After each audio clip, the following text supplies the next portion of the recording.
The standing cable chest press single arm is going to be a really great variation if you really want to tie in the core. You're going to get big time core work is work on your cable press. This also has a great application for throwing a baseball. Anybody who's got to work out of that single leg kind of lunge stance. It's great for tennis, hockey, pretty much any sport. Any sport that involves rotation, it's going to be great for.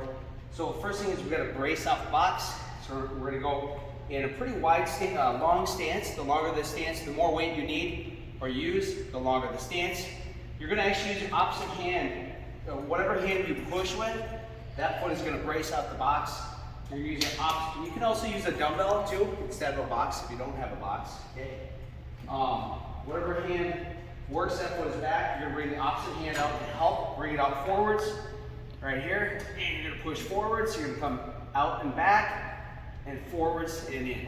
Out and back, forwards and in. And as always, want the elbow a little bit lower than the shoulder width. We want this pulley a little bit lower than the shoulder width. So I'm going to teach you how to do a standing cable chest press. This angle we're going to work on is just more of a flat bench press. So we're going to work on an angle that's about 90-degree angle relative to your body. So this is going to mimic a flat dumbbell press, a flat barbell chest press. First off, you're going to want to set the cable height. You're going to want to set it a little bit lower than your shoulders, just a little bit lower than your shoulders. Then you're going to need some sort of brace to put your foot against. Typically, if you're pretty heavy or you're a beginner and you just haven't developed your strength net yet, you might not need a brace. But the stronger you get relative to your body weight, the more likely you're going to need a brace. You can really only press standing about half of what you weigh. So if you're pretty strong, again, you got to have a brace down the floor. So what we do, grab the handles. I'm going to actually step really tight like this, bring the cables into my chest, and then I'm going to use some leverage off of the box. Now the bigger the step, the deeper the lunge, for the stronger you are. You can be a little bit taller when you're first learning and you're not quite as strong. But as you get stronger, you're going to have to get in a deeper lunge. And all you're going to do is just do a standing cable press.